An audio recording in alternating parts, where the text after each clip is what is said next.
الحمد لله على كل حال والصلاة والسلام على صاحب حسنه وجمال. أما بعد، أعوذ بالله السميع العليم من الشيطان الرجيم. بسم الله الرحمن الرحيم. يا أيها الناس قد جاءكم برهان من ربكم صدق الله العظيم وصدق رسوله النبي الكريم. إن الله وملائكته يصلون على النبي يا أيها الذين آمنوا صلوا عليه وسلموا تسليما. اللهم صل على سيدنا ومولانا محمد معدن الجود والكرم وعلى آله وصحبه وبارك وسلم. حمد و صلاۃ کے بعد اللہ تبارک و تعالی ہم سب کو دین کے ساتھ اخلاص کی توفیق عطا فرمائے. دوستو، چونکہ محفل میلاد مصطفیٰ صلی اللہ علیہ وسلم اس بزم کا عنوان ہے، چند باتیں سرکار دو عالم آقا کل ختم رسول دانہ سبل احمد مجتبیٰ جناب حضرت محمد مصطفیٰ اعلیٰ تحیت و ثنا کی بارگاہ عالی مرتبت میں بطور نذرانہ کے عرض کرنے کی کوشش کی جائے گی. اللہ قبولیت کا مقام نصیب فرمائے. عزیز دوستو، اللہ تبارک و تعالیٰ نے قرآن مجید میں فرمایا ہے کہ میں نے تمہارے پاس اپنے نبی کریم علیہ السلام کی صورت میں ایک دلیل بھیجی ہے.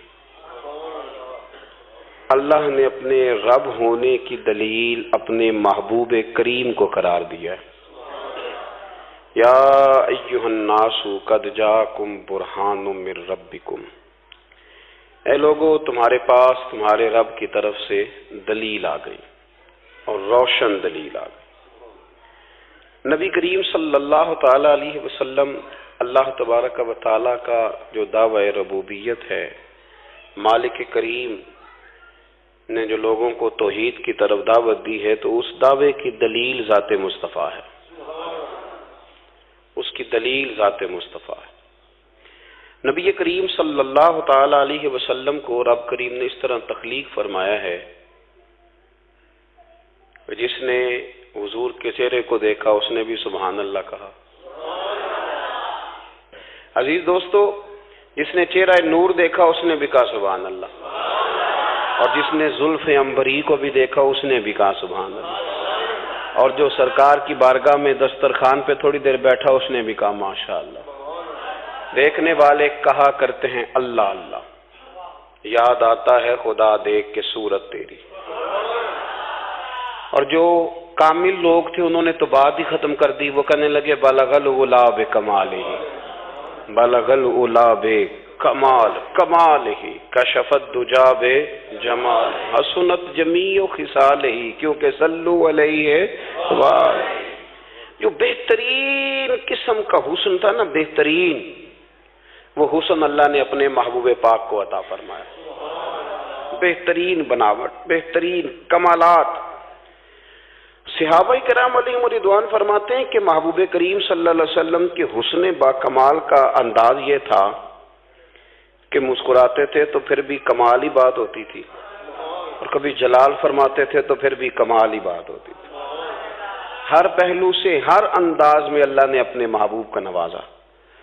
اور اتنی خوبصورت، دیکھیں نا، یا رسول اللہ صلی اللہ علیہ وسلم، آپ کو اللہ نے بے شمار کمالات عطا فرمائے، بے شمار کمالات دیے. صحابہ سے پوچھا گیا کہ آپ بتائیے کہ حضور کا قد کیسا تھا؟ لمبے قد کے تھے، چھوٹے قد کے تھے؟ کہنے لگے نہ لمبا تھا نہ چھوٹا تھا. اچھا جی، پھر محسوس کیا ہوتا تھا؟ تو کہنے لگے جب لوگوں کے بیچ چلتے تھے نا سرکار، قد اگرچہ درمیانہ تھا، پر جب لوگوں کے بیچ چلتے تھے تو جو لمبے قد والے ہوتے تھے ان سے بھی بڑا قد محسوس ہوتا تھا. یہ اللہ نے ان کو اعزاز عطا فرمایا تھا، یہ کمال تھا. اور ہر، دیکھیں نا، کچھ لوگ نا لباس کی وجہ سے اپنے آپ کو بڑا، ہمارے ہاں تو خیر کہا جاتا ہے لباس شخصیت کا آئینہ دار ہے، پر چلو ضروری تو نہیں نا ہر بات سے اتفاق کیا جائے. میں نہیں کرتا اس بات سے اتفاق. میرا موقف یہ ہے کہ لباس کہاں آئینہ دار ہوتا ہے؟ کردار بندے کا آئینہ دار ہوتا ہے. لباس کہاں آئینہ دار ہوتا ہے؟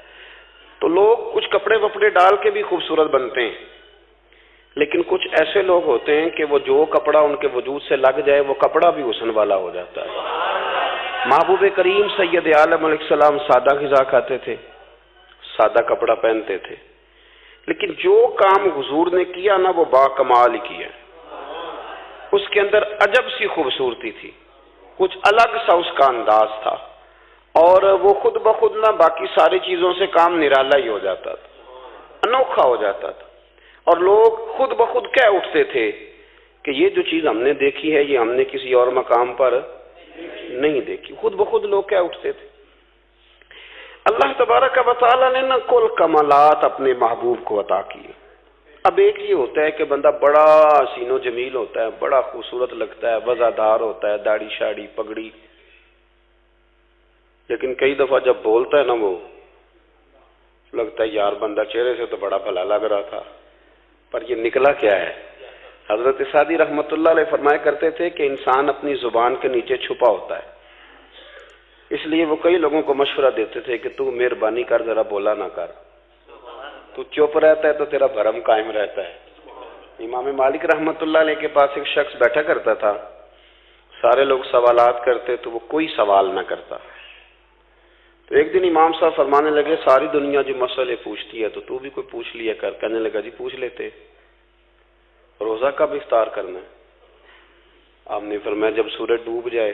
تو کہنے لگا اگر ساری رات ڈوبے ہی نہ تو امام صاحب فرمانے لگے تو پاگل تو نہیں، وہ کون سی رات ہے جو رات بھی ہو جائے اور سورج ڈوبے ہی نہ، ساری رات سورج ہی نہ ڈوبے۔ آپ فرمانے لگے اب تیرے لیے میرا مشورہ ہے کہ تو چوپ ہی رہا کر، تیرا نہ پوچھنا ہی تیرے حق میں بہتر ہے، تو نہ پوچھ۔ یعنی کچھ لوگ خد و خال کے لحاظ سے بڑے حسین ہوتے ہیں، بڑے حسین، لیکن ان کی جو گفتگو ہوتی ہے نا، گفتگو وہ معنی خیز نہیں ہوتی، کبھی کبھی کچی بات بھی کر جاتے ہیں، کبھی کبھی وہ اپنے سٹیٹس سے نیچے اتر کے بھی بات کرتے ہیں، ان سے مل کے بات کر کے افسوس ہوتا ہے کہ یار یہی بہتر تھا کہ دور رہتے، چلو ہمارا بھرم تو قائم تھا نا، قریب آ کے کیا ملا، بس کچھ بھی نہیں، یہ تو بندہ کھلا ہے تو احساس ہوا ہے کہ نہ ہی ملتے تو زیادہ اچھا تھا، دور رہ کے بھرم اچھا تھا، لیکن میرے محبوب کا کمال کیا ہے؟ حضرت عبداللہ ابن سلام رضی اللہ تعالیٰ عنہ فرماتے ہیں کہ میں یہودیوں کا بہت بڑا عالم تھا، ملنگ شلنگ بندے مطمئن کرنے آسان ہوتے ہیں، عالم فاضل پڑھے لکھے بندے کو کسی بندے کا مطمئن کرنا، متاثر کرنا بڑا مشکل ہوتا ہے۔ آپ فرماتے ہیں میں نبی کریم علیہ السلام کی بارگاہ میں پہلے دن گیا میں بحث کے ارادے سے، مناظرے کے ارادے سے، چونکہ یہودیوں کا عالم تھا، حضور اونٹنی پر تشریف فرما تھے، اور یارو محنت کر کے جو میک اپ کر کے چہرہ بنایا جاتا ہے اس کے اندر حسن تو کئی دفعہ ہوتا ہے پر جاذبیت نہیں ہوتی، لیکن جس بابے نے کبھی میک اپ نہ کیا ہو لیکن وضو ذرا طریقے سے کرے روز، تو رنگ گورا نہ بھی ہو تو لوگ کئی دفعہ یہ نہیں کہتے رنگ گورا ہے، بلکہ لوگ کہتے ہیں چہرہ نورانی ہے۔ اب میں اس پر میں کچھ کلام کر سکتا ہوں کہ گورے اور نورانی چہرے میں بھی فرق ہوتا ہے، کچھ چہرے گورے ہوتے ہیں پر نورانی نہیں ہوتے، کچھ گورے نہیں ہوتے پر نورانی بڑے ہوتے، یہ الگ عنوان ہے۔ تو حضرت عبداللہ ابن سلام رضی اللہ تعالیٰ عنہ فرمانے لگے جب میں گیا تو حضور اونٹنی پر تشریف فرما تھے، کہتے ہیں سادہ وضو، اور میں دیکھ رہا تھا کہ داڑھی مبارک میں کنگھی بھی نہیں ہوئی تھی، سرکار نے سر پہ سادہ سا امامہ باندھا تھا، حضور اونٹنی پر بیٹھے تھے اور جس اونٹنی پر تشریف فرما تھے اس پہ کجاوا بھی کوئی نہیں تھا، لیکن کہتے دو جملے حضور کی زبان سے نکلے، دو جملے، اور میں ان جملوں کا قیدی ہو گیا۔ میرے محبوب نے فرمایا جو چاہتا ہے کہ اس کی عمر بھی زیادہ ہو رزق میں بھی برکت ہو، آپ بھی چاہتے ہیں نا عمر بھی زیادہ ہو رزق میں بھی برکت ہو، تو حضور فرمانے لگے اس کے لیے کرنے کا کام یہ ہے کہ اگر وہ چاہتا ہے عمر زیادہ ہو رزق میں برکت ہو تو اپنے رشتہ داروں کے ساتھ اچھا سلوک کرے۔ یہ حدیث اگرچہ اپنے انہی الفاظ کے ساتھ مشکات میں موجود ہے، لیکن وہاں حضرت عبداللہ ابن سلام رضی اللہ تعالیٰ عنہ کہتے ہیں کہ وہ کیا مٹھاس تھی لفظوں میں، جملے تھوڑے تھے، بات میں گہرائی بہت زیادہ تھی۔ میں آیا تھا بحث کرنے پر میں آگے بڑھا، حضور کا دست مبارک تھاما اور میں نے عرض کی یا رسول اللہ مجھے کلمہ پڑھا دے، میں مسلمان ہونا چاہتا ہوں۔ ہمارے ہاں لوگ سمجھتے ہیں کہ بہت زیادہ فلسفہ بیان کرنے والا شاید کوئی بڑا پڑھا لکھا بندہ ہوتا ہے، یہ جی نفسیات کا بڑا ماہر ہے جی، اس نے کئی ماسٹر کیے ہوئے ہیں، ایم فل کی ہے، پی ایچ ڈی کی۔ او خدا کے بندے، نفسیات کا ماہر وہ ہوتا ہے جو سامنے والے کی عقل کے مطابق بات کرنا جانتا ہے۔ اور اگر تم کہے جی میری بات ہی بڑی مشکل ہے، میں کس کو سمجھاؤں، تو آپ یہ پڑھے لکھے نہیں ہیں، آپ ابھی سمجھدار نہیں ہوئے۔ کلم الناس علی قدر عقولہم، اگر آپ پڑھے لکھے ہوتے تو لوگ آپ کی بات سمجھتے۔ میرے رسول کریم نے کبھی کوئی مشکل بات نہیں کی، کبھی کوئی فلسفہ نہیں بیان کیا، بلکہ تیری نگاہ ناز سے دونوں ہی مراد پا گئے، عقل غیاب جستجو، عشق حضور و اضطراب۔ اقبال کہتے ہیں اگر بڑا عقل مند آدمی ہوتا تھا تو حضور کی بات اس کے دل کو بھی اچھی لگتی تھی، اور اگر کوئی عشق و مستی والا آتا تھا نا کہ میں نے مست ہو کے آنا ہے، تو وہ بھی میرے نبی کی باتوں سے مست ہو جایا کرتا تھا۔ دونوں تیری نگاہ ناز سے دونوں مراد پاک۔ تو حضور کو بات کرنے کا سلیقہ بھی بڑا شاندار آتا تھا۔ حضرت عائشہ صدیقہ رضی اللہ تعالیٰ عنہ فرماتی ہیں کہ نبی کریم صلی اللہ علیہ وسلم جب بات کرتے تھے تو اتنی دھیمی کرتے تھے، اتنی دھیرے میں کرتے تھے، میں تو چھوٹا آدمی ہوں، کسی بڑے بندے کو نصیحت بھی نہیں کر سکتا، ورنہ میں علماء سے تو نہیں، لیکن جو طالب علم ہیں جن کا خیال ہے کہ شاید اور میرے پاس کچھ سیکھنے آئے ہوئے ہیں مدرسے کے، تو میں ان سے کہتا ہوں کہ وہ کیا خطابت ہوئی جس میں سامنے والے کو سمجھ ہی نہیں آئی آپ نے کیا کہا۔ آپ اتنے جوش میں چلے گئے، کہتا جی وہ میرا عشق بڑا جوان تھا، تو میں نے کہا آپ کا عشق زیادہ جوان تھا کہ رسول پاک کی سنت سے ہی آگے نکل گیا ہے۔ اب ٹھہر ٹھہر کے بات کریں، آپ کی بات اگر سامنے والے کی سمجھ میں نہ آئی تو اس کا معنی کیا ہوا؟ اسی طرح سے ہماری نعت خوانی کا ماحول ہوتا ہے، 6 بندے نعت پڑھ رہے ہوتے ہیں، ایک اسپیکر ادھر ہوتا ہے ایک ادھر ہوتا ہے، کوئی سمجھ نہیں آتی یہ کیا کہہ رہے ہیں، اور پھر اس کے ساتھ ساتھ وہ یہ بھی مطالبہ کر رہے ہوتے ہیں کہ ہاتھ بھی کھڑے کرو جنو جنو عشق کے۔ میں کہ انج نہیں کہی دا، ویسے تو کہہ چلو پڑھ لیں، ورنہ اگر آپ ایسے ہی استاد بائی پاس والے بیچارے کو تو ہارٹ اٹیک ہو جائے گا ہاتھ کھڑا کرے گا، تو وہ بھی عاشق رسول ہی نا۔ لیکن یہ قسمیں نہ ڈالیں، یہ کوئی طریقہ ہی نہیں ہے، نہ کہیں دین اس کی اجازت دیتا ہے۔ ہم نے تو یہ سنا ہے کہ صحابہ کہتے ہیں جب اللہ کے حبیب گفتگو کرتے تھے تو ہم یوں بیٹھتے تھے کہ ہمارے سروں پہ پرندے بیٹھے ہو، تو حرکت بھی نہیں کرتے تھے۔ تو بہرحال جو بات عرض کرنی ہے اس پر غور کریں۔ جناب عائشہ صدیقہ کہتی ہیں ٹھہر ٹھہر کے بات کرتے، آہستہ، اور یہ لفظ آپ کو یاد رکھنا ہے۔ سیدہ عائشہ صدیقہ کہتی ہیں جب حضور گفتگو کرتے تھے نا تو اگر ہم نبی پاک کے الفاظ کو گننا چاہتے تھے تو گن بھی سکتے تھے، گننا چاہتے تو گن بھی۔ ایک تو آپ کی جو سادگی ہوگی وہ اصل ہوگی، ملمہ سازی سے نکلیں۔ پہلے ہماری شادیوں پہ دولہا اور دلہن جاتے تھے بیوٹی پارلر، اب سارا خاندان جاتا ہے۔ اس میں حسن نہیں ہوتا، اس میں بے وقت ہو جاتا ہے آدمی۔ آپ کو جو رب کریم نے بنایا ہے اس سے زیادہ شاندار آپ کو کوئی بنا سکتا ہے؟ الذی خلقک فسواک فعدلک فی ای صورت ما شاء رکبک۔ اللہ فرماتے ہیں جو میں نے تیرا چہرہ بنایا ہے نا یہ میری چاہت ہے، میں نے جیسا چاہا ہے تجھے بنایا ہے، تو مجھے تجھے وہ چہرہ پسند کیوں نہیں جو میرے رب نے بنایا ہے؟ یہ چاہت ہے۔ الذی خلقک، جس نے تمہیں پیدا کیا، فسواک فعدلک، پھر ہموار کیا، پھر برابر کیا، اور فی ای صورت ما شاء رکبک، پھر جس صورت میں اس نے چاہا تجھے ترکیب کیا۔ تو پہلی بات، اور دوسری بات گفتگو کریں تو ذرا تھوڑا سا نا موقع دیں کسی اور۔ کچھ لوگ ایسے ہوتے ہیں جن کے پاس آپ بیٹھیں تو بس وہی بولیں گے، آپ نہیں بول سکتے، اب وہی بات کریں۔ گفتگو کریں، معنی خیز کریں، اتنی باتیں نہ کریں کہ پھر آپ رہ جائیں، کم بات کریں، اور جتنی کریں وہ وزنی کریں تاکہ آپ کی بات کا ایک خاص حجم ہو، ایک وقار ہو۔ اللہ کے محبوب بات کرتے تو اس بات کے اندر وزن ہوتا، وقار ہوتا۔ ہمارے صاحب رحمۃ اللہ علیہ ہمیں اکثر حکم دیتے تھے تقریر تھوڑی کرنا، نعت کے 2-3 شعر پڑھنا۔ تو میں نے ایک دن عرض کی حضور کیوں؟ فرمانے لگے اللہ رسول کی بات کو بے وقت نہ کر دینا کہ لوگ سننا نہ چاہیں اور تم جبرن سناؤ۔ فرمایا رنگ اس طرح کا ہونا چاہیے کہ لوگوں میں دلچسپی ابھی ہو اور بات ختم ہو جائے۔ اس کو بے وقت کر دینا ہے کہ زبردستی آپ تو اچھی گفتگو کریں، معنی خیز سنیں۔ ایک حدیث پاک حضرت ابو بردہ رضی اللہ تعالیٰ ایک صحابی ہیں، البدایہ والنہایہ میں روایت آپ کو ملے گی۔ وہ کہتا ہے میرا اپنی بیوی سے اختلاف ہو گیا۔ بیوی سے جب بندہ راضی ہوتا ہے تو بڑا ہی راضی ہوتا ہے، پھر وہ کہتا ہے کہ جیسی میری ہے ویسی کسی کی بھی نہیں، اور جب ہوتا ہے نا ناراض تو پھر وہ منگنی سے کہانی شروع کرتا ہے کہ جب میری منگنی ہوئی تھی تو تیرے چاچے نے مجھے گھورا تھا، اور پھر وہ دن جب رکھے تھے اس دن جو کام ہوا تھا اس کا بھی ذکر۔ اب اختلاف جو ہو گیا، اور جب آپ کسی سے ناراض ہوتے ہیں پھر اس کی خامیاں ساری سامنے آ جاتی ہیں۔ پھر وہ کہتا ہے شادی والے دن تیرے ابے نے صحیح سلوک نہیں کیا، یہ جو مجھے کپڑے دیے تھے جو کو پہننے والے تو نہیں نا. تو میری اماں اب اختلاف ہو گیا. اب ہم کیا کرتے ہیں, جو قریب والے لوگ ہوتے ہیں وہ اس پر تھوڑا تیل اور ڈالتے ہیں. وہ کہتے ہیں نہیں تینوں تو پتہ ہی نہیں, جب تین بڑیاں گلاں دا پتہ ہی نہیں, تو تے شادی تو 15 دن بعد سعودی عرب ٹر گیا, ساڈے کولوں سن کہانیاں, ہم تمہیں بتاتے ہیں تاکہ تباہی اور اترے. اس طرح نہ کریں. آپ ایک آدھ بات کہہ کے چلے جاتے ہیں, ان بیچاروں نے اکٹھے رہنا ہوتا ہے, ان کی زندگی دوزخ بنی رہتی ہے. ان کو قریب کریں. اللہ کے رسول تو کسی کا نکاح کرتے تھے تو میاں بیوی کے درمیان محبت کی دعا فرماتے تھے. تو وہ صحابی آئے تو اپنی بیوی سے ناراض تھے, تو انہوں نے اب بات شروع کر دی, کہنے لگے یہ بھی کرتی ہے, یہ بھی کرتی ہے, یہ بھی کرتی ہے, یہ بھی غلطی ہے, یہ بھی غلطی ہے, یہ بھی کوتاہی ہے. بڑی باتیں سنائیں. اللہ نے کان کتنے دیے اور زبان. اس کا مطلب ہے سنگل بولنا چاہیے اور ڈبل سننا چاہیے. آپ جتنا بولتے ہیں اس سے ڈبل سننے کا مزاج بنائیں, کیونکہ کان اللہ نے 2 دیے اور زبان سنگل بولیں اور ڈبل سنیں. حضور سنتے رہے, بلکہ حضرت ابو بردہ رضی اللہ تعالیٰ عنہ کہتے ہیں میرے محبوب نے نا تکیہ منگا لیا, ٹیک لگا لی. کئی لوگ کہتے ہیں نا جی ڈاکٹر نے میری بات تو پوری سنی کوئی نہیں. تو جب تک پوری سنی نہ جائے بعض بندوں کو تسلی نہیں ہوتی. پورا وقت دیا. وہ کہتے ہیں جتنا میرے اندر غبار تھا سارا میں نے نکالا اور میں نے ثابت کر دیا کہ میری بیوی میں یہ بھی کمزوری ہے, یہ بھی کمزوری ہے, یہ بھی کمزوری ہے.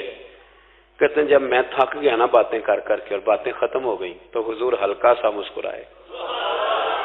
پھر پہلی نظر ہی لوٹ لے ماہی تیرے ہار شنگارا. کہتے ہیں حضور ہلکا سا مسکرائے زیر لب اور فرمانے لگے کہ تیری بات ختم ہو گئی ہے تو ایک میں بھی کر لوں. تو نبی کریم صلی اللہ تعالی علیہ وسلم فرمانے لگے صرف ایک بات کا جواب دے, صرف ایک. تیرے آگے ہیں یوں دبے لچے فصحا عرب کے بڑے بڑے, کوئی جانے منہ میں زبان نہیں بلکہ جسم میں جان نہیں. حضور فرمانے لگے یہ بتا کہ تیری بیوی میں ساریاں خامیاں ہی ہیں کہ کوئی خوبی بھی ہے. میں اتنا جواب دے دے, زیادہ لمبی چوڑی بات نہیں. تیری بیوی میں ساریاں خامیاں ہیں. اللہ جو بندے بناتا ہے نا تو ایسا کوئی بندہ رب کریم نے نہیں بنایا جس کے اندر اللہ نے کوئی خوبی نہ رکھی ہو. یہ الگ بات ہے کہ ہماری اپنی اینک پر مٹی پڑی ہوتی ہے اور ہم سامنے والے کا چہرہ صاف کرتے رہتے ہیں, اپنی اینک نہیں صاف کرتے. تو حضرت ابو بردہ رضی اللہ تعالیٰ عنہ فرماتے ہیں جب سرکار نے اس شخص سے یہ بات کہی نا کہ کوئی خوبی بھی ہے تیری بیوی میں, تو کہتے ہیں وہ شخص کہتا ہے میری نا بالکل ایک جملے نے سوچ ہی بدل دی ساری. یوں سمجھ لے کہ میں اس روڈ پہ چل رہا تھا, میرے نبی پاک نے مجھے اس والے رستے پہ ڈال دیا. بالکل ساری سوچ, یعنی ایک ہی جملہ, لیکن ہر چیز بدل دی سرکار نے. حضور فرمانے لگے کوئی خوبی بھی ہے. کہتے میں تھوڑی دیر چپ رہا, عرض کی یا رسول اللہ صلی اللہ علیہ وسلم آپ حکم کریں. تو حضور فرمانے لگے اپنی بیوی سے کبھی بغض نہ رکھو. اگر تمہیں اس کی خامیاں نظر آئیں تو اس بات پر توجہ کرو جو اس کے اندر خوبی ہو. کہتے میں نے اٹھ کے عرض کی یا رسول اللہ میری بیوی پردے کی بڑی پابند ہے, میری خوابگاہ میں کوئی دوسرا شخص کبھی پیر بھی نہیں رکھ سکتا. تو فرمایا جا پھر گھر جا کے بس آج جو سب سے اعلیٰ خوبی تھی وہ تو اللہ نے تیری بیوی کو عطا کی ہوئی ہے, گھر بسا. تو ایک تو سرکار کی ظاہری جو اللہ نے آپ کو حسن و جمال دیا تھا وہ بے مثل تھا. گفتگو کا جو ڈھب اور سلیقہ دیا تھا وہ بے مثل اور بے مثال تھا. اور پھر جو حضور کی ادائیں تھی نا کان خلقہ القرآن. حضرت عائشہ صدیقہ کہتی ہیں میرے محبوب کے اخلاق دیکھنے ہو تو قرآن پڑھو. جن اخلاق کا قرآن درس دیتا ہے وہ عملی طور پر سارے مدینے والے محبوب میں پائے جاتے تھے. جو سب سے بہترین عادت تھی نا, بہترین ترین عادت, وہ اللہ نے میرے رسول کریم کو عطا فرمائی. ہمارا نا اب ایک مزاج بن گیا ہے. ہمارے بعض لوگ بڑے فخر سے بتاتے ہیں کہ جی مسواک سنت ہے. اب تو سائنس بھی مان گئی ہے کہ مسواک کریں گے تو آپ کے وجود کے اندر جو منہ میں فالتو مادے ہوں گے جراثیم وہ مر جائیں گے. اب سائنس بھی مان گئی ہے. مجھے کبھی کبھی اس لفظ سے بڑی تکلیف ہوتی ہے. میں کہتا ہوں کہ سائنس اگر نہ مانے تو ہمیں کوئی اس پہ فرق پڑتا ہے؟ نہ مانے سائنس, ہمیں کیا لینا دینا سائنس سے؟ سائنس تو کبھی کچھ کہتی ہے پھر کبھی کچھ اور کہنے لگ جاتی. سائنس کا کیا ہے؟ سائنس کو منوانا ہماری ڈیوٹی. اس طرح کا دین نہ بناؤ کہ معاذ اللہ دین کو سائنس کا غلام کر دو. سائنس کل بھی رسول اللہ کی غلام تھی, آج بھی میرے نبی پاک کی غلام ہے. تو حضور کی جتنی ادائیں ہیں, جتنی ایک کدو شریف ہے، حضور نے کدو استعمال فرمایا ہے۔ آپ چلے جائیں کسی بھی جگہ پہ، جس بندے کو بہت زیادہ بلڈ پریشر کا مسئلہ ہونا، تو اب اس کو ڈاکٹر کہتے ہیں کہ کدو ملے تو اس کو استعمال کراؤ۔ تیزابیت حد درجے اختیار کر جائے اور اندر کا نظام سارا درم برم ہو جائے تو اس کو کدو استعمال کراؤ۔ اور آپ اس کی خاصیت دیکھ لیں، تمام سبزیوں میں سے تحقیق بھی سب سے زیادہ اسی پہ ہوتی ہے۔ میرے رسول پاک کا ایک طریقہ مبارک ہے، اور صحابہ کے اگرچہ سید الطعام گوشت ہے، کانوں کا سردار اسے کہا گیا، لیکن حضرت انس بن مالک رضی اللہ تعالیٰ عنہ فرماتے ہیں کہ درزی نے نبی پاک کی دعوت پکائی تھی، وہ درزی تھا، کپڑے سیتا تھا۔ آپ فرماتے ہیں کہ میں حضور کے ساتھ اس درزی کے گھر گیا تو گوشت اور کدو پکا ہوا تھا۔ فرماتے ہیں اگرچہ سردار گوشت ہی ہے، پر نبی کریم نے نا گوشت کے ٹکڑے ہٹا ہٹا کے نا تو اندر سے کدو نکال نکال کے کھایا۔ حضرت انس بن مالک کہتے ہیں مجھے کدو پسند نہیں تھا، میں نے کبھی نہیں کھایا تھا، گھر میں ہوتا تو میں جھگڑا کرتا، پر آج حضور کی رغبت دیکھی نا تو کل نہیں پسند تھا، پر ابھی مجھے کدو بڑا پسند ہو گیا، مجھے کدو شریف سے پیار ہو گیا۔ جو اعلیٰ ترین چیزیں تھیں وہ نبی پاک نے استعمال فرمائی، اعلیٰ ترین۔ زیتون کی افادیت کبھی کم ہوئی ہے 1400 سالوں میں؟ کبھی کسی نے کہا ہو کہ زیتون استعمال نہ کرو؟ کبھی اس کی افادیت میں، یہ امامہ میرے نبی پاک کی سنت ہے، سارے پڑھیے صلی اللہ ہو، حضور کی سنت ہے نا یہ۔ کبھی کوئی بندہ ایسا آپ کو ملا ہو کہ اس نے امامہ باندھا ہو تو کسی نے کہا رہن دے یار تینوں سونا نہیں لگتا؟ بندے سارے سونے تو نہیں نہ ہوندے، میری بات کی سمجھ آ رہی ہے؟ لیکن امامہ کبھی کوئی آپ کو ملے گا ہی نہیں کہ اس بندے کے مزاج کے ساتھ یہ فٹ، یا اس کے چہرے کے ساتھ یہ فٹ۔ اینک آپ لے لیں بازار سے، چھوٹی بھی ملتی ہے بڑی بھی ملتی ہے، کچھ لوگوں کے چہرے پہ کچھ چیزیں نہیں سیٹ ہوتی، فٹ نہیں ہوتی، لیکن یہ سرکار کی چونکہ سنت ہے، اور اس کا اعزاز یہ ہے کہ نبی پاک نے فرمایا جمعے والے دن امامہ باندھ کے آیا کرو، جمعے والے دن امامہ باندھ کے آیا کرو۔ جو لوگ جمعے والے دن امامہ باندھ کے آتے ہیں اللہ کے فرشتے ان پر درود بھیجتے ہیں۔ لیکن امامہ شریف ہونا چاہیے، اپنی مرضی کا رومال نہ باندھ لیں، کم از کم 3.5 گز ہو، اور ٹوپی کے اوپر باندھا گیا ہو۔ اپنی مرضی کا طریقہ نہیں اختیار کریں، وہ جو شریعت نے حدود بیان کی ہیں اس کے مطابق چلیں۔ میری بات کی سمجھ آ رہی ہے؟ تو جو بات میں نے چھیڑی ہے وہ یہ ہے کہ اللہ کے محبوب رب کریم کی دلیل ہے۔ جتنا کائنات کے اندر حسن کوئی بندہ تلاش کرنا چاہے گا وہ مجبور ہو جائے گا اور اسے دروازہ رسول پہ جانا ہی پڑے گا، اسے نبی پاک کے دروازے پر اسے جانا پڑے۔ ہم کوشش بڑی کرتی ہیں سونے لگنے کی، بڑے بڑے لوگ روپ دھارتے ہیں بیچارے، بڑا کچھ کرتے ہیں، لیکن آپ کو لوگ سونا کہیں گے، نورانی نہیں کہیں گے۔ مجھے بڑی کر لیں، داڑھی روز بنائیں بے شک، لیکن فطرت داڑھی ہے، حسن ناراض ہو گیا۔ اور داڑھی بڑی سمجھدار ہے، کبھی عورت کے منہ پہ نہیں آتی، آتی مرد کے منہ پہ ہے،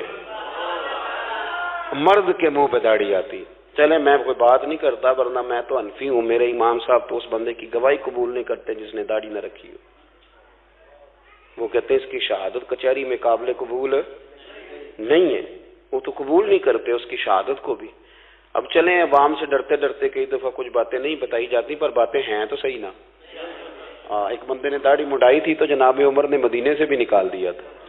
ان سانو کانے کوئی کہہ گیا کہ چنگی طرح نیک ہوے گا تاں رکھی، تے روٹی ادن کھائی ہاں جدن چنگی طرح نیک ہو جائے گا، اس سے پہلے کیوں کھاتے ہو؟ یہ قسم اٹھاؤ کہ پیسے اس دن پکڑنے ہاتھ میں جس دن چنگی طرح نیک ہونا ہے۔ کچھ لوگ کہتے ہیں میں اندر سے ٹھیک نہیں، تو اندر سے ٹھیک ہونا تیری ڈیوٹی نہیں، ظاہر ٹھیک کرنا تیری ڈیوٹی ہے، باطن تو رب کریم اپنی رحمت سے درست فرمایا کرتا ہے۔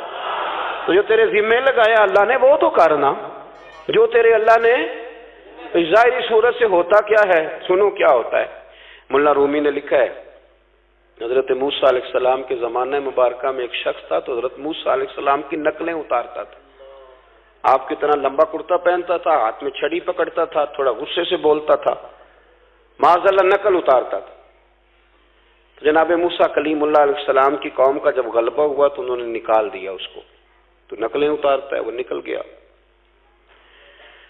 شہر سے باہر نکال دیا۔ حضرت موسیٰ کلیم کہتے ہیں میں ایک دن کوہ طور پہ گیا ہوا تھا تو رب کریم نے مجھ سے فرمایا کہ فلاں جگہ فلاں درخت کے نیچے میرا ایک دوست انتقال کر گیا ہے، اسے اٹھائیے، غسل دیجیے، کفن دیجیے، جو اس دور کا طریقہ تھا، تدفین کر دیں۔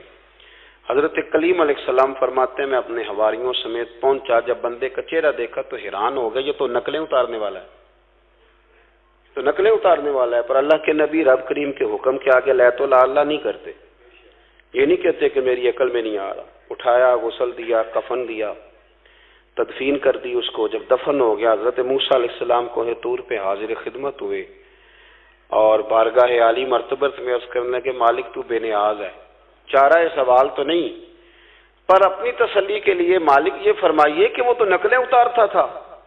تو رب کریم نے فرمایا موسیٰ بات یہی ہے، پر میں نے اسے نا مرتے وقت ایمان نصیب کر دیا، وہ آپ کا کلمہ پڑھ کے دنیا سے گیا ہے اور توبہ کر کے گیا ہے، تو مالک اتنی کرم نوازی کیوں ہوئی؟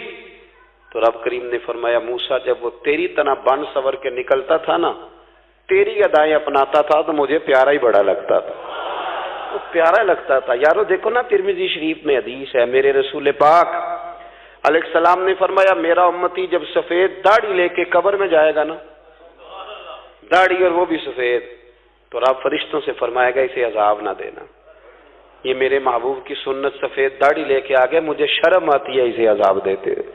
آپ بات کو سمجھے کہ یہ حضور کی سنت کا اعزاز جو اللہ کی بارگاہ میں، رب کے حضور جو سنت کا اعزاز اس لیے کہ کائنات میں سب سے اعلیٰ ترین جو کام تھا وہ کیا ہی میرے مصطفیٰ کریم نے، اعلیٰ ترین عمل نبی پاک کا، اعلیٰ ترین، اور طریقہ مبارکہ میں حسن اور جاذبیت، اور آپ اندازہ کر لیں ہم لوگ پٹری سے اتر جاتے ہیں، مرضی کرتے ہیں، ہمارا مزاج ہے جتنا مرضی کو کہے کہ الکوہل والی خوشبو استعمال نہ کریں، پر ہم کوئی نہ کوئی دلیل نکال کے لے ہی آتے ہیں، لیکن خوشبو اس دور میں بھی اتنی بکتی ہے جس کی حد نہیں، اور لوگ اپنی اپنی ضرورت کے لیے اس کو استعمال ہے۔ ان 1400 سالوں میں 1450 سالوں میں ایک دفعہ بھی ایسا نہیں ہوا کہ یہ کاروبار کہیں ٹھنڈا ہوا ہو۔ حرم شریف اللہ آپ کو لے جائے تو مسجد نبی میں سونے کی دکان کے ساتھ خوشبو والی دکان ہوتی، یعنی اتنا مہنگا کاروبار ہے کہ جتنا کرایہ سونے کی دکان والا دے رہا ہے اتنا ہی خوشبو کی دکان والا دے رہا ہے، اتنا مہنگا یہ کاروبار ہے۔ ایک دن بھی اس کام کی اہمیت کم نہیں ہوئی، اور رسول کریم نے کیا فرمایا؟ صحابہ کہتے ہیں 3 چیزوں سے کبھی منع نہیں کرتے تھے، کوئی تقیہ دیتا تھا تو قبول کرتے تھے، کوئی بندہ اگر حضور کو دودھ پیش کرتا تھا تو نبی پاک قبول کرتے تھے، اور اگر کوئی شخص حضور کو خوشبو دیتا نا تو حضور جلدی قبول فرماتے تھے، یہ مزاج تھا۔ تو جو اعلیٰ ترین چیزیں تھیں ان کو میرے رسول کریم صلی اللہ علیہ وسلم نے کیا، ہمیں کر کے دکھایا۔ ہمارا ظاہری حلیہ آج بھی اہل عرب لمبا کرتا پہنتے ہیں، آپ لمبا کرتا پہننے حیا کے زیادہ قریب ہے، کھلا لباس حضور پسند کرتے تھے، یہ شرم و حیا کے زیادہ قریب ہے، اس کے اندر انسان کا پردہ زیادہ ہے۔ وہ ساری اعلیٰ قسم کی صفات جن سے ایک آدمی متصف ہو سکتا ہے اور اپنے آپ کو سجا سکتا ہے، اپنے معاملات کو ٹھیک کر سکتا ہے، وہ ساری رسول پاک نے ہمیں عطا فرمائی۔ ایک حضور کا طریقہ مبارکہ تھا کہ سامنے والے جتنے لوگ حضور کے دائیں بائیں رہتے تھے ان کا خیال کرتے تھے۔ ہم تو خیال رکھواتے ہیں نا اپنا کہ سارے مل کے میرا خیال، میری عزت نہیں کرتا تو میری، تو میں کہتا ہوں کہ یہ تو یہاں اپنے عزت کی بھیک مانگی ہے یا آپ نے لڑائی کر کے عزت لی ہے، ایسا نہ کریں، آپ عزت دینی شروع کر دیں، اللہ آپ کو سکون عطا کر دے، آپ احساس کریں دوسروں کا۔ حضور نہ شدت کے ساتھ، یہ اعلیٰ سنت ہے میرے نبی پاک کی صلی اللہ، سارے پڑھیے دروشی صلی اللہ، یہ اعلیٰ سنت۔ آپ دیکھیں نا بخاری مسلم میں موجود ہے، حضور فرماتے ہیں میرا دل چاہتا ہے میں لمبی نماز پڑھاؤں،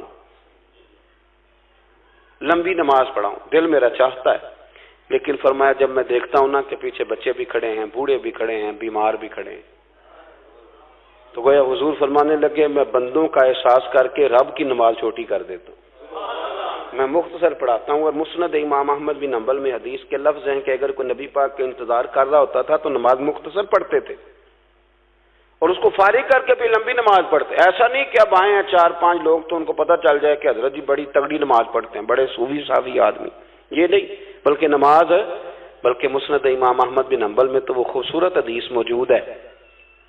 سیدنا بلال حبشی رضی اللہ تعالیٰ عنہ فرماتے ہیں کہ میں نے عصر کی نماز کے لیے اقامت پڑھ دی تھی، حضور مصلی امامت پر تشریف لے گئے، ایک یہودی کا غلام آیا، اور اس نے آ کے عرض کی یا رسول اللہ میں بڑی مشکل میں ہوں، اگر آپ چلیں تو میرا مسئلہ حل ہو سکتا ہے، میرا مسئلہ حل ہو جائے گا۔ تو حضور کے احساس کی شدت کا یہ حال تھا کہ نبی کریم نے نمازیوں سے فرمایا تم بیٹھ جاؤ، میں پہلے اس کا کام کر کے آتا ہوں۔ خدا کے بندے تو ہیں ہزاروں، بنوں میں پھرتے ہیں مارے مارے، میں اس کا بندہ بنوں گا جس کو خدا کے بندوں سے پیار۔ احساس کی شدت یہ حضور کی سنت ہے، اور بہت زیادہ خیال رکھنا دوسرے کا، یہ میرے نبی پاک کا طریقہ ہے۔ دوسروں کو سوچنا، دوسروں کے لیے بات کرنا، دوسروں کے لیے دعائیں کرنا، ان کے احساسات کا خیال رکھنا۔ سیدہ طیبہ طاہرہ حضرت عائشہ صدیقہ رضی اللہ تعالیٰ عنہ فرماتی، ایک دن سرکار مجھ سے فرمانے لگے عائشہ جب تم مجھ سے ناراض ہوتی ہو تب بھی مجھے پتہ چل جاتا ہے، جب راضی ہوتی ہو تب بھی پتہ چل جاتا ہے۔ یہ ہمارا یہ مزاج نہیں ہوتا گھر کے اندر بھی، ہم گھر کے اندر بھی نواب صاحب ہی ہوتے ہیں، یہ نہیں گھر جا کے کہانیاں سناتے ہیں، کہتے ہیں تمہیں پتہ میں کڈا اوکھا کمائی کیڈی مشکل ہے، پیچھے پیچھے ہٹ جاؤ سارے، میں فتح کر کے ہوں، ابھی K2 سر کر کے آیا ہوں۔ ایک بچہ پانی لے کھڑا ہو جائے، دوسرا دودھ کا گلاس لائے، بیگم صاحبہ فٹافٹ آئیے، ایسے نہیں کریں۔ میرے رسول پاک علیہ السلام کی پیاری زوجہ کہتی ہیں حضور گھر آئے، کھانا مانگا، میں نے عرض کی حضور میرے سر میں درد ہے، تو پڑھو نا ابن اسحاق کو۔ محبوب فرمانے لگے لا میں تجھے آٹا گوندھ دیتا ہوں، تو مجھے روٹی پکا دے۔ یہ بھی سنت ہے نبی پاک کی، ہن چپ کر گئے ہو، یہ بھی حضور کی سنت ہے، یہ بھی سرکار کا طریقہ ہے۔ کبھی کبھی گھر میں جھاڑو دینا یہ بھی نبی پاک کا، حضور کام میں ہاتھ بٹاتے تھے نا ازواج کا، یہ والی سنت کس دن ادا کرنی۔ ایک دن میں نے جمعے میں یہ بات کی تو ایک بچہ مجھے کہنے لگا حضرت صاحب یہ سنت ادا تے کر لیجیے پر ساڈے ابے نو بھی تو سمجھاؤ نا۔ ہنسنا نہیں جی مسجد میں اونچا، کہنے لگے وہ بیگم صاحبہ ایک دن بیمار تھیں اور سخت بیمار تھی، تو میں نے چائے کا کپ بنا دیا، حالانکہ وہ بیچاری مجھے روز بنا کے دیتی ہے، تو میں نے بنا دیا تو ابا جی کہنے پتر رائے دیا آتا نہ خراب کر لی، تو اب آپ تو سنت کچھ اور بیان کر رہے ہیں۔ میں کہ تسی شروع کرو نا تاکہ تواڈے بچے تے نہ یہ سوال کرن جڑا اج تسی کر رہے ہو، تو اس میں بھی کوئی حکمت ہوگی۔ بزرگ اگر کوئی بات کرتے ہیں تو وہ بھی کوئی اتنی بری نہیں ہوتی، اس کے اندر بھی کوئی نہ کوئی حکمت ہوتی ہے، لیکن اپنے گھروں کے ماحول میں خوبصورتی لائیں، یہ سٹیٹس نہیں اہل اسلام کا۔ بات سمیٹنے کی طرف آ رہا ہوں۔ حضرت عائشہ صدیقہ رضی اللہ تعالیٰ عنہ فرماتی ہیں حضور فرمانے لگے کہ جب تم راضی ہوتی ہو تب بھی مجھے پتہ چل جاتا ہے اور جب ناراض ہوتی ہو تب بھی۔ تو میں نے کہا یا رسول اللہ صلی اللہ علیہ وسلم وہ کس طرح؟ آنکھیں میں نے کھول لی، حضور کس طرح؟ تو دیکھو نبی پاک سامنے والے کے جملوں کا بھی احساس کرتے، خیال کرتے کہ سامنے والا کہاں سے بات کر رہا ہے۔ اللہ کے محبوب فرمانے لگے تمہیں اگر کبھی قسم کھانی ہو نا، تمہارا مزاج ہے قسم کھانی پڑے اور تم مجھ سے ناراض ہو تو پھر تم کہتی ہو مجھے ابراہیم کے رب کی قسم، اور جب تم راضی ہو اور قسم کھانی پڑے تو کہتی ہو مجھے محمد مصطفیٰ کے رب کی قسم۔ تو جناب عائشہ کہتی ہیں میں زبان سے ہنس رہی تھی اور آنکھیں میری آنسو برسا رہی تھی۔ میں نے کہا محبوبہ اتنا خیال کرتے، یہاں تک آپ کو احساس، یہاں تک پتہ ہوتا ہے، یہاں تک میرے رسول کریم علیہ السلام لوگوں کا احساس کرتے، خیال کرتے، شوق پیدا کرتے، وارفتگی ہوتی۔ کئی دفعہ حضور فرض نماز پڑھ کے گھر چلے جاتے، تھوڑی دیر کے بعد آتے مسجد میں نماز پڑھ لیتے۔ کئی دفعہ قاضی اعجاز مالکی رحمۃ اللہ علیہ اس کو لکھنے کے بعد اس کی شرح میں فرماتے ہیں اصل بات یہ تھی کہ حضور جب تک مسجد میں رہتے تھے صحابہ ادباً بیٹھے رہتے تھے، تو حضور فرماتے ہیں میں جاؤں گا نہیں تو یہ بھی نہیں جائیں گے، تو سرکار گھر تشریف لے جاتے تاکہ لوگ اپنے اپنے کام میں لگ جائیں، اور پھر حضور واپس آ جاتے۔ ایک تو اپنی ظاہری وضاقتہ میں سادگی لائیں۔ ہماری بہت ساری مشکلات کی اصل وجہ یہ ہے کہ تکلف بڑا بڑھ گیا، بڑا تکلف بڑھ گیا۔ ہم کوشش کرتے ہیں دوسروں کے برابر جانے کی، ہمیں کیا ضرورت پڑی ہے دنیا سے مقابلہ کرنے کی؟ ہم نے تو اللہ رسول کی رضا کے اندر رہنا ہے، اور دنیا میں سب سے بہترین شخص وہ ہے جس کے پاس مال تو ہے پر لالچ کوئی نہیں۔ اپنے آپ کو پیچھے لائیں۔ دوسری بات یہ کہ اپنی گفتگو بڑی صاف ستھری کریں، سادی کریں، اس کے اندر کوئی تکلف نہ برپا کریں، بات سامنے والے کی عقل کے مطابق کریں۔ اور تیسری بات یہ کہ اپنی عادات میں، اٹھنے بیٹھنے میں، چلنے پھرنے میں اپنا تھوڑا سا خیال کریں۔ اور ایک بات اور آپ کو عرض کروں، یہ آپ کو زیادہ دیر محنت نہیں کرنی پڑے گی، اگر تھوڑا سا وقت آپ اپنے آپ کو دے دینا۔ اقبال کہتے ہیں اپنے من میں ڈوب کر پا جا سراغ زندگی، چل تو اگر میرا نہیں بنتا نہ بن، اپنا تو بن، اپنا تو بن، تھوڑا ہی اپنے اوپر بھی تو محنت کر لے کہ ساری زندگی دوسروں کی اصلاح کرتے رہنا۔ دوست کوشش کریں اپنی عادات پہ 2 4 5 ہفتے کے لیے محنت کریں تاکہ عادتیں سنور جائیں، تاکہ طبیعتیں بدل جائیں۔ ایک حدیث پڑھتا ہوں اور اپنی بات کو سمیٹتا ہوں۔ میرے رسول کریم صلی اللہ تعالی علیہ وآلہ وسلم نے فرمایا کہ اگر اللہ اخلاق کو چہرہ دیتا نا، یہ جو عادات ہوتی ہیں، اور عادات سے مراد صرف میٹھا بولنا نہیں بلکہ لالچ نہ کرنا بھی خلق ہے، تھوڑے پہ راضی رہنا بھی خلق ہے، سچ بولنا بھی خلق ہے، غیبت سے بچنا بھی اصل اخلاق یہ ہے۔ میٹھا تو کئی دفعہ لوگ اپنے مطلب کے لیے بھی بول لیتے ہیں، وقتی طور پر کام نکالنے کے لیے بھی بولتے ہیں۔ تو حضور نے فرمایا کہ اگر خلق کو اللہ تبارک و تعالی چہرہ عطا کرتا تو کائنات میں سب سے بہترین چہرہ حسن اخلاق کا ہوتا، سب سے اچھا اور خوبصورت، اور فرمایا اگر بدخلقی کو اللہ چہرہ دیتا تو بدصورت ترین چہرہ اس کا ہوتا۔ اس کا کیا معنی ہوا کہ اگر ہمارا کردار اچھا ہے، سوچ اچھی ہے، لوگوں کے بارے میں نظریہ اچھا ہے، احساس ہے، تو پھر ہمارے اندر دنیا کا سب سے خوبصورت انسان موجود۔ لیکن اگر ہمیں اپنی ذات کے علاوہ شاید نظر ہی کوئی نہیں آتی، ہم خود غرض ہیں، جھوٹ بولتے ہیں، غیبت کرتے ہیں، بدنگاہی کرتے ہیں، لوگوں کے بارے میں بدگمانی کرتے ہیں، کسی کو حقیر سمجھتے ہیں، ذات پات کے چنگل میں الجھے ہوئے، تو پھر ہمارے اندر ایک بدصورت ترین شخص بیٹھا ہے۔ جتنی مرضی کنگھی کریں، جتنا مرضی آپ اپنے آپ کو سنواریں، اندر کی بدصورتیاں جا سکتی نہیں۔ تو کوشش فرمائیں کہ اللہ ہمیں اخلاق کا اعلیٰ جو ہے وہ وژن عطا کرے، اعلیٰ شعور عطا کرے۔ اللہ تعالیٰ میری اور آپ کی حاضری کو مستجاب فرمائے۔ آخر دعوانا ان الحمدللہ۔